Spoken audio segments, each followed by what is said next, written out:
பல்கலைக்கழகம் வழக்குக்கு தண்டனை கொடுத்தாங்கன்னு சொல்லி நினைச்சிருக்கு. அதை எப்படி பார்க்குறீங்க? 2ஆம் தேதி தீர்ப்பு வரப்போகுது. எந்த மாதிரி தீர்ப்புகள் வரும்? கடுமையான தீர்ப்பு வரணும். தீர்ப்பை நம்ம முன்கூட்டியே கணிச்சு சொல்ல முடியாது. இது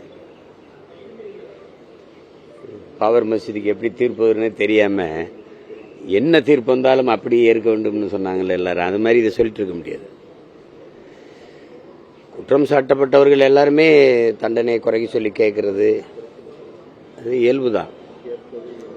அவர் சொல்றாரு, நீங்க சொல்றீங்க அவங்க குடும்பத்தில் அப்பா இல்லை தங்கச்சி இருக்காங்க, அதை பார்க்கணும் அப்படின்னு.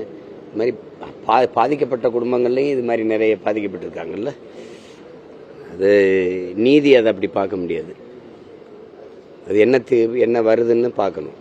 தீர்ப்பா இல்லாமல் பாதிக்கப்பட்டவர்களுக்கான நீதியாக இருக்கணுங்கிறதான் எல்லாருடைய எதிர்பார்ப்பு இருக்கு. ஏன்னா இங்கே பன்னெடுங்காலமாக வெறும் தீர்ப்பு தான் சொல்லப்பட்டிருக்கு. எந்த ஒரு வழக்குக்கு நீதி வழங்கப்பட்டதில்லை. அதை பொறுத்து தான் பார்க்கணும். செய்திகளை உடனுக்குடனும் துல்லியமாகவும் தெரிந்து கொள்ள சப்ஸ்கிரைப் பண்ணுங்க.